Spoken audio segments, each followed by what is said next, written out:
Imagine standing in the desert before sunrise. The sand is silent. Then the light touches stone that is older than history itself. These pyramids were already ancient when Rome was young. But here's the question that should stop you from scrolling. What if everything you've been told about who built them is wrong? No aliens, no lost super civilizations, not even slaves in chains. The real story is far more powerful and far more human. It's a story of belief strong enough to move mountains, of ordinary people who shaped eternity with their hands, and of a civilization that understood something we may have forgotten. Stay with me, because once you hear who really built the pyramids, you'll never look at human history the same way again. We'll explain everything in this video step by step. Don't skip it. They rise from the desert like thoughts that refuse to die. For more than 4,000 years, the pyramids of Egypt have stood in silence, vast, immovable, and unsettling. They do not explain themselves. They do not apologize for their scale. They simply endure. And because they endure, we keep asking the same question, generation after generation, voice after voice across centuries. Who really built the pyramids? Not the easy answers, not the whispered myths, not the comforting legends that shift the burden away from human hands, but the real story, the human one. To understand who built the pyramids, we must first strip away the noise of modern imagination. Aliens did not descend from the sky. Lost super civilizations did not vanish into the sand. The pyramids were not accidents of mystery. They were acts of will, and will in history belongs to people. Picture Egypt around 2600 BCE. The Nile floods and recedes like a breathing god, leaving behind black soil that feeds a civilization still young, still fragile, still learning how to turn survival into meaning. This is a world without iron, without wheels as we know them, without machines that hum at the push of a button. And yet it is a world overflowing with belief, with order, with ambition, with an almost aching desire to touch eternity. At the center of that belief stands the Pharaoh, not merely a king, but a living bridge between earth and the divine. To the ancient Egyptians, the universe itself depended on balance, on ma'at, truth, harmony, order. And when a pharaoh died, that balance trembled. The pyramid was not just a tomb, it was a promise that order would survive death. But beliefs do not move stones, people do. For centuries, the story was told that slaves built the pyramids, broken bodies dragged beneath whips, nameless and forgotten. It is a story that feels dramatic, cruel, and convenient, and it is wrong. Archaeology tells us something far more complex and far more human. Near the pyramids of Giza, beneath the same sun that scorched the builders' backs, archaeologists uncovered entire villages, bakeries, breweries, sleeping quarters, medical facilities. They found skeletons with healed bones, evidence of care. They found inscriptions left by work gangs with names that still echo with pride: friends of Khufu, drunkards of Menkaure. Slaves do not name themselves after kings with affection. Latbar slaves are not buried near monuments of honor. Slaves are not fed meat and beer as wages. The pyramids were built by workers, tens of thousands of them. Farmers, craftsmen, laborers, engineers, ordinary Egyptians, men who, for part of the year, left their fields behind when the Nile flooded and turned their labor toward stone. Men who hauled limestone blocks weighing several tons across sledges, lubricated with water and sweat. Men who woke before dawn, muscles aching, hands cracked, yet aware, deeply aware, that they were part of something larger than themselves. This was national labor, not bondage. Civic duty, not chains. Faith, not fear. Each block was cut with copper tools that dulled quickly. Each stone was shaped by hand, measured by eye, aligned by stars. There were no cranes, no engines, only mathematics passed down orally, geometry carved into instinct, and a collective discipline that turned chaos into symmetry. The Great Pyramid of Khufu alone contains more than 2 million stone blocks, 2 million decisions, 2 million acts of coordination, 2 million moments where someone lifted, pulled, adjusted, and trusted that the person beside them would do the same. That is not magic. That is society. And behind that society stood planners, architects whose names history barely remembers, engineers who understood angles so precise that even today, modern tools struggle to improve upon them, priests who aligned the pyramids with cardinal directions, mirroring the cosmos itself, administrators who organized food, labor rotations, housing, and healthcare. This was not a miracle. It was management. It was vision. It was human intelligence pushed to its limits. And yet to call it only intelligence would be to miss the deeper truth. The pyramids were built by belief.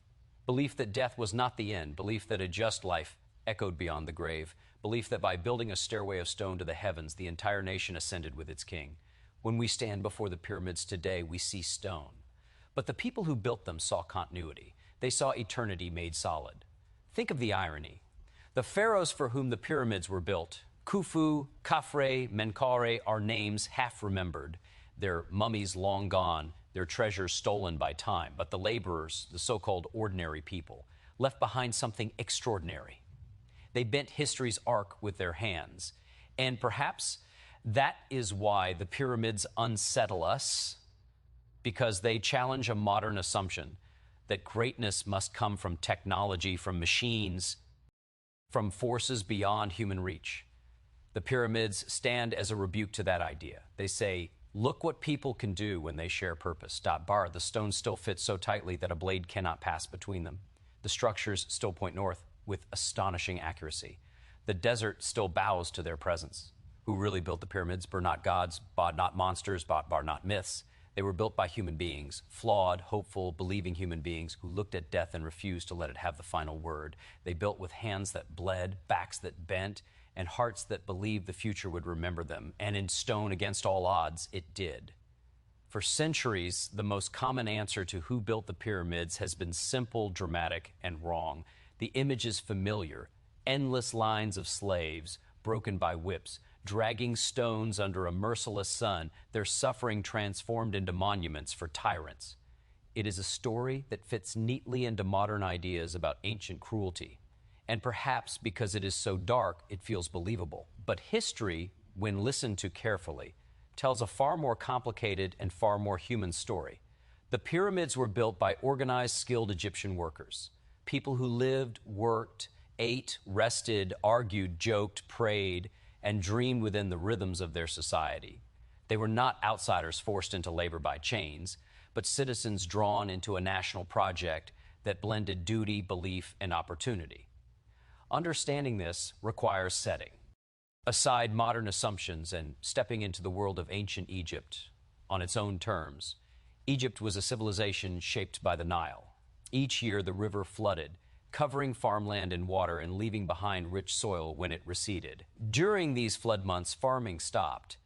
Fields disappeared beneath water, and the agricultural labor force suddenly had time that the state could organize, redirect, and use. The pyramid projects were timed to this natural rhythm, turning seasonal idleness into collective labor.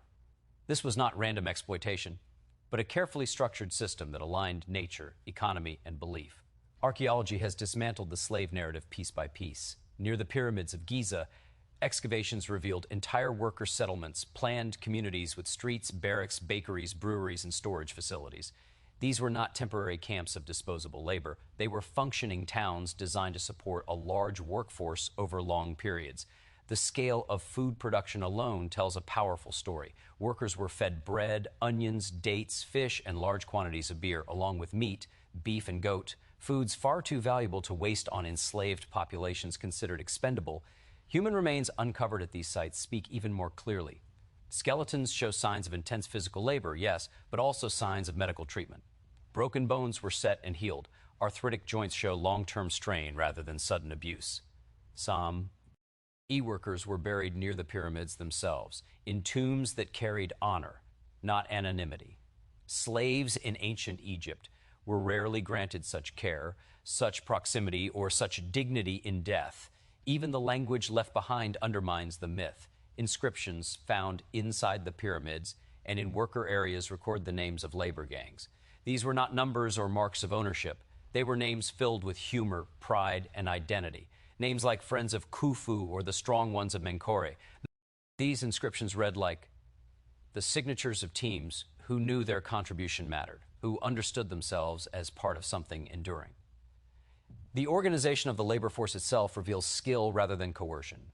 Workers were divided into crews, then further into smaller units, each with specific responsibilities.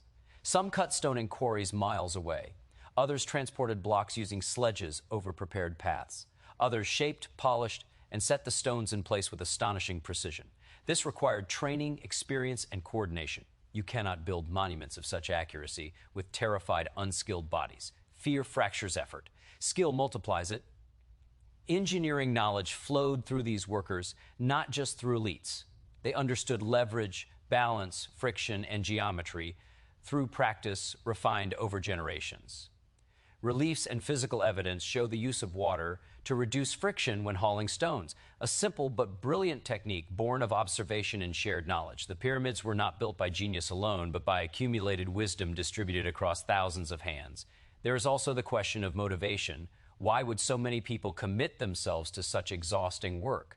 The answer lies in how ancient Egyptians understood life, death, and belonging. The pharaoh was not merely a ruler, he was the guarantor of cosmic order. His successful journey into the afterlife ensured stability for the living. To help build his tomb was to help preserve balance itself. Participation was not just labor, it was meaning. This belief did not erase hardship. The work was brutal. Muscles tore, skin burned, lives were shortened by strain. But hardship does not equal slavery. Throughout history, people have willingly endured extreme labor for causes they believed were sacred, necessary, or defining. Cathedrals in medieval Europe, temples across Asia, monuments in every civilization were raised by hands that suffered but also believed. Payment came not only in food and shelter, but in status. Being a pyramid worker was a recognized role within society.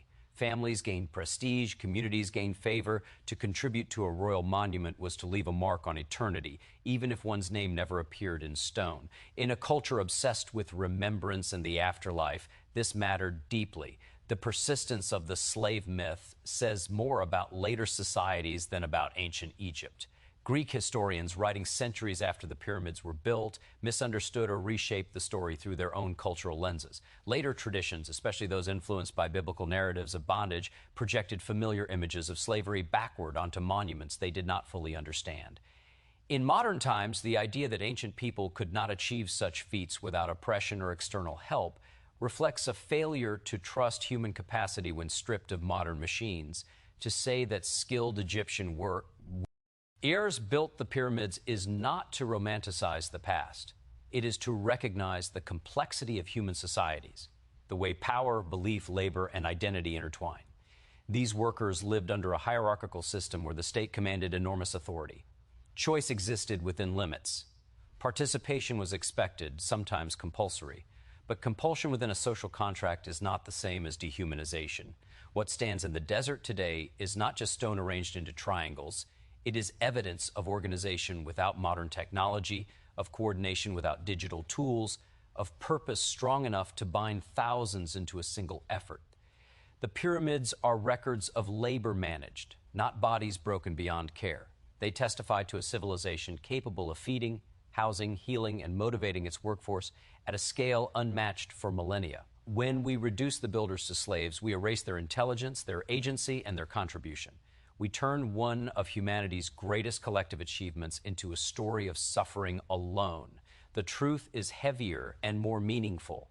These were people who knew why they were building, who understood their place in a larger story, who believed that stone could outlast flesh and memory could outlast death, and who lifted each block knowing that long after their own names faded, the shape of their labor would still be visible against the sky.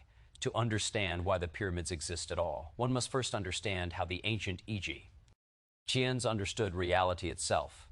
Their world was not divided neatly between the physical and the spiritual. Stone and soul, earth and sky, life and death were not opposites but continuations of one another. At the heart of this worldview was a single powerful idea: order was not automatic. It had to be maintained. And when it failed, the universe itself could unravel. They called this order Ma'at. It was truth, balance, harmony, justice, rhythm. It was the sun rising on time, the Nile flooding when it should, society holding together instead of collapsing into chaos. Ma'at was fragile, and it was sacred. The duty of preserving it fell above all on one figure, the Pharaoh. He was not merely a political ruler, but a cosmic necessity, a living hinge between gods and humans. His life stabilized the world. His death threatened it. In this belief system, death was not an ending. It was a crossing, but crossings were dangerous. Without proper rituals, protection, and preparation, the soul could be lost, the journey could fail. And if the Pharaoh failed, Egypt itself might suffer famine, disorder, darkness. The pyramid was born from this fear and this hope. It was not built for vanity. It was built to guarantee continuity. The ancient Egyptians believed the human soul was not a single thing, but a collection of parts. The Ka, the life force, the Ba, the personality, the Ak, the transformed spirit. For these elements to reunite after death, the body had to be preserved, the name Rem. Embered, the tomb protected, and the path to the heavens secured. A shallow grave was not enough. A wooden structure would rot. Only stone, unchanging, eternal, could serve as a bridge between worlds. The pyramid was that bridge. Its shape was not arbitrary. It echoed the primordial mound that, according to creation myths, rose from the waters at the beginning of time. It mirrored the rays of the sun, along which the Pharaoh's soul would ascend to join the gods. Its sides aligned with the cardinal directions, binding it to the structure of the cosmos. Every angle carried meaning. Every measurement mattered.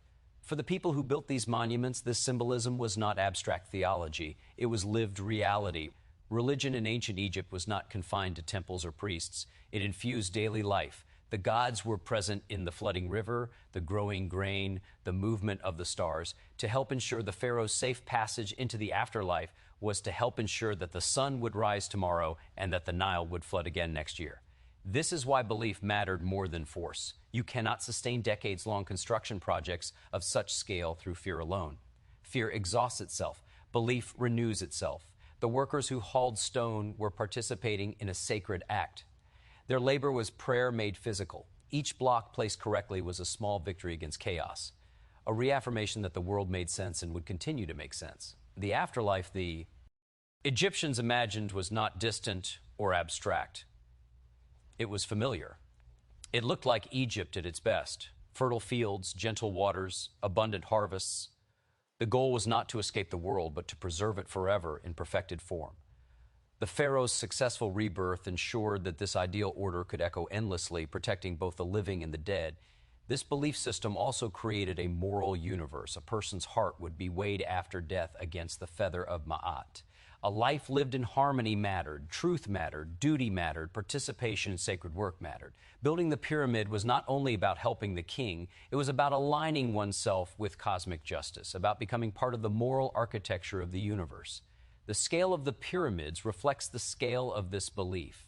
These were not private tombs hidden away. They were public statements, visible for miles, declarations in stone that order had been secured, that death had been confronted and organized, that time itself could be shaped. Every citizen who saw the pyramid rising could read its message without words. The world is still held together.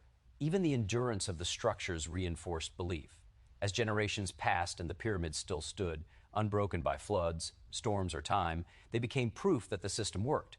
The gods had accepted the offering. The Pharaoh had crossed successfully. Egypt endured. Stone became theology. Architecture became reassurance. Modern mind has often struggled with this fusion of belief and labor because belief today is treated as private, optional, symbolic. In ancient Egypt, belief was structural. It shaped calendars, laws, labor systems, and architecture. It told people who they were and why they mattered.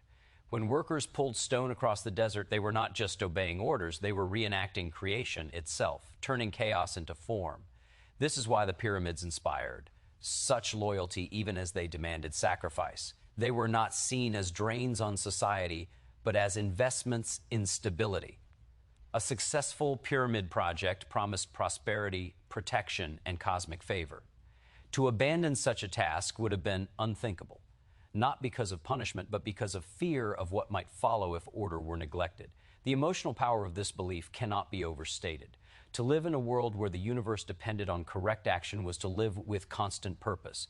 Every role mattered. The stonecutter, the hauler, the planner, the priest, the cook who fed the workers all participated in the same sacred economy. The pyramid unified them across class and function into a single narrative of survival beyond death. When we stand before the pyramids today, stripped of their casing stones, eroded by time, surrounded by modern noise, it is easy to forget that they were once radiant, white, gleaming in the sun, visible symbols of a promise made between humanity and the cosmos. They were not just monuments to rule years. They were monuments to a shared conviction that life had meaning beyond breath, that order could be built, defended, and preserved through human effort guided by belief, and that even in the face of death, The world did not have to fall apart if people were willing to give their strength, their time, and their faith to something they believed would last longer than themselves. When people look at the pyramids and ask how they were built, the question often carries an unspoken doubt about human capability.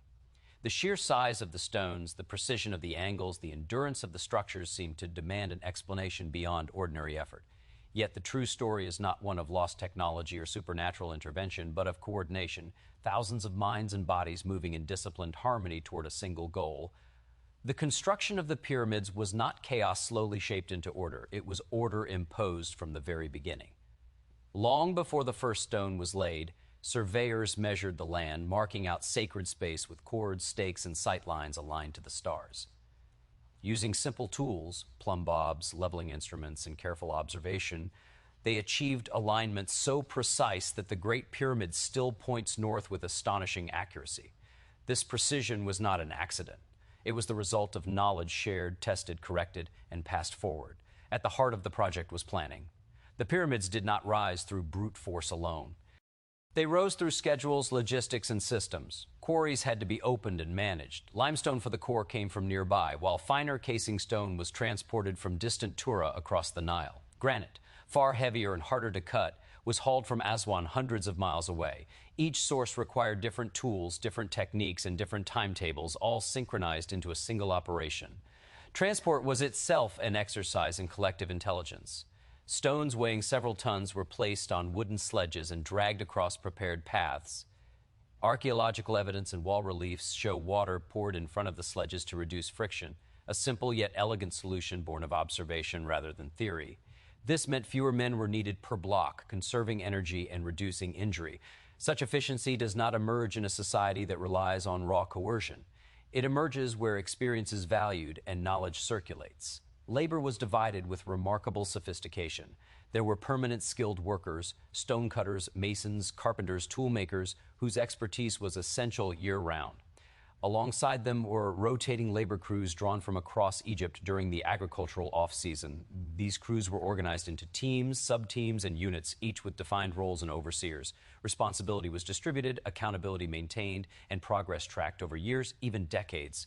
Communication was constant. Instructions H had to move from planners to foremen to workers without written blueprints as we understand them today. This was achieved through shared conventions, standard measurements, and apprenticeship. Knowledge lived in people, not paper. A master mason taught an apprentice through repetition and correction. A foreman learned to read the angle of a slope by sight, not by formula. The pyramid became a living classroom where skill was both practiced and transmitted. The placement of each stone demanded cooperation at the most basic level. No single worker could lift a block. Movement required synchronized effort, voices calling rhythm, bodies pulling together, hands adjusting simultaneously. One misstep could crack stone or crush limbs. Trust was not optional, it was structural. Each person depended on the others to survive the day's work. In this way, the pyramid did not just rise above the workers, it bound them together. Engineering challenges multiplied as the structure grew taller. Ramps had to be constructed, adjusted, dismantled, and rebuilt. Whether straight, zigzagging, or spiraling, these ramps required their own materials, labor, and planning. The higher the pyramid rose, the more precise the work had to become. A small error at the base would magnify dangerously at the summit. That the pyramids stand true today is evidence of constant correction, measurement, and discipline. Time itself had to be managed. Construction followed the rhythms of the Nile and the calendar. Work intensified during flood seasons and slowed during planting and harvest.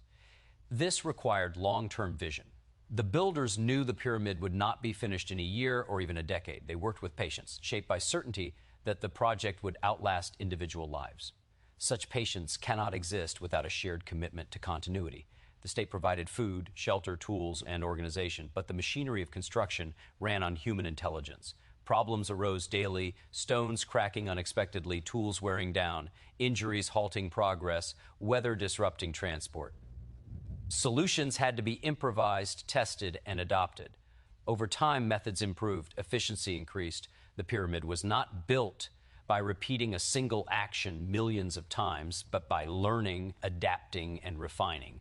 Modern observers often underestimate the power of pre-industrial societies to organize large-scale projects because we measure capability by machines. Ancient Egypt measured capability by people. The pyramids demonstrate what happens when a society invests in coordination rather than speed, in reliability rather than innovation for its own sake. There were no shortcuts, but there was persistence. Even the precision of the finished structures reflects this mindset. Blocks were placed with such care that gaps between them are barely measurable. This level of accuracy required not only skill, but a shared standard of excellence. Sloppy work would have slowed everything and angered everyone and undermined the meaning of the project. Quality was not optional. It was expected. The pyramids are often described as monuments to kings, but in another sense, they are monuments to systems. They show how leadership, belief, and labor can align into a single functioning whole. Remove any one element, and the structure collapses, not physically, but conceptually. Without planning, effort would scatter. Without effort, planning would remain abstract. Without belief, neither would endure long enough to matter. When the final stone was set in place, it represented more than completion. It represented the triumph of collective human organization over scale and time. No single mind designed the entire process from start to finish. No single generation carried it alone. The pyramids were built through continuity, knowledge passing forward, responsibility shared, purpose maintained. To stand before them today is to confront a truth that modern life often obscures. Human beings, when organized by shared goals and disciplined cooperation, are capable of shaping the world in ways that feel almost impossible when viewed in isolation. The pyramids are not mysteries because they were built by unknown forces. They are humbling because they were built by people who understood that strength multiplies when it moves together, that intelligence grows when it is shared, and that endurance is not the product of speed, but of sustained collective effort across time. For a long time, the people who built the pyramids were treated as invisible, figures without faces, voices, or stories, buried beneath the weight of stone and legend. Yet the ground around the pyramids has been quietly preserving their lives, waiting for the moment when someone would listen carefully enough to hear what it had to say. Archaeology has given those builders their voices back, not through myths or speculation, but through bread ovens, sleeping quarters, medical tools, and bones that still carry the marks of labor and care. South and east of the Giza Plateau, excavations revealed the remains of a carefully planned settlement built to house the pyramid workforce. This was not a temporary camp thrown together for expendable labor. Streets were laid out deliberately. Buildings followed standardized designs. There were barracks capable of holding rotating crews, as well as larger homes likely reserved for skilled workers and administrators. The scale of the settlement alone suggests a long-term investment in human infrastructure, not the casual use of forced bodies. Food production at the site tells one of the clearest stories. Archaeologists uncovered massive bakeries with rows of bread molds, evidence of industrial-scale baking. Large breweries were found alongside them, producing beer not as a luxury, but as a daily ration. Beer in ancient Egypt was nutritious, safer than water, and a critical source of calories. Animal bones discovered at the site reveal that workers consume med beef, sheep, and goat in significant quantities. This level of dietary support contradicts the image of starving slaves barely kept alive. It points instead to a workforce that needed strength, endurance, and morale to function. The presence of medical care is even more revealing.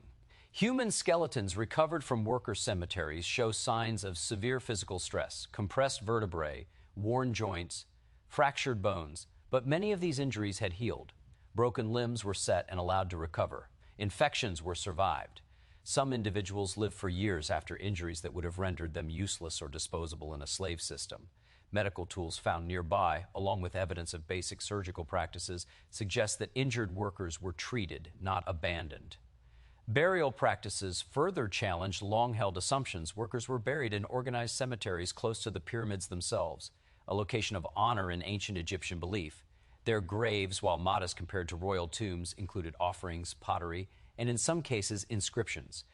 This proximity to the monument they helped build reflects a form of respect and recognition. Slaves were rarely afforded such treatment, especially not in death.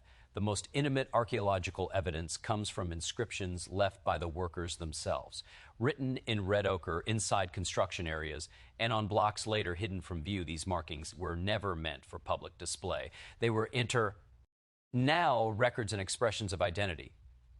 Crews gave themselves names that reflected loyalty, humor, and pride. Some referenced the reigning pharaoh with affection. Others emphasized strength, unity, or endurance. These were not the marks of a silenced population. They were the voices of people who saw themselves as participants in a meaningful endeavor. Tools recovered from the site also tell a story of skilled labor. Copper chisels, stone hammers, and wooden implements show signs of repeated use and repair. Tool production and maintenance required specialized knowledge, suggesting the presence of experienced craftsmen whose skills were valued and preserved. The consistent quality of the stonework across massive structures would have been impossible without such expertise. The layout of the settlement reveals social organization rather than confinement. There is no evidence of chains, mass graves, or punishment structures typically associated with large-scale slave labor. Instead, the settlement reflects order, hierarchy, and planning. Officials lived among workers, overseeing logistics and maintaining communication. Record-keeping fragments indicate the tracking of rations and labor units, reinforcing the idea of an organized workforce managed through administration rather than terror. Even small human details emerge from the dirt. Game boards carved into stone suggest leisure during rest periods.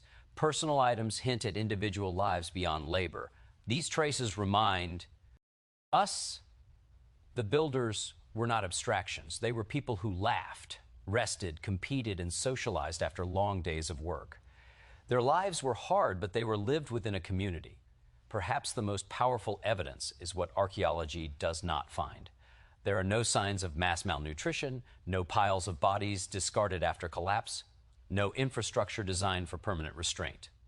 This absence speaks loudly. Large projects based on brutality leave unmistakable scars in the archaeological record.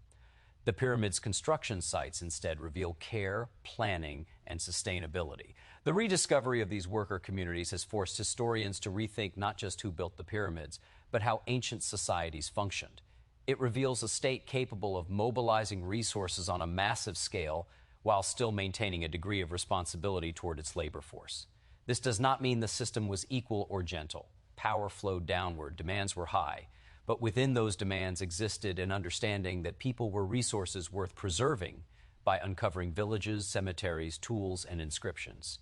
Archaeology has transformed the builders from anonymous silhouettes into a visible population. It shows us a society that understood that monuments of stone could only rise if the people who raised them were fed, housed, healed, and motivated. The pyramids endure not because human lives were wasted without thought, but because human lives were organized with intention. Every oven uncovered, every healed bone examined, every crew name translated pulls the builders out of myth and into history.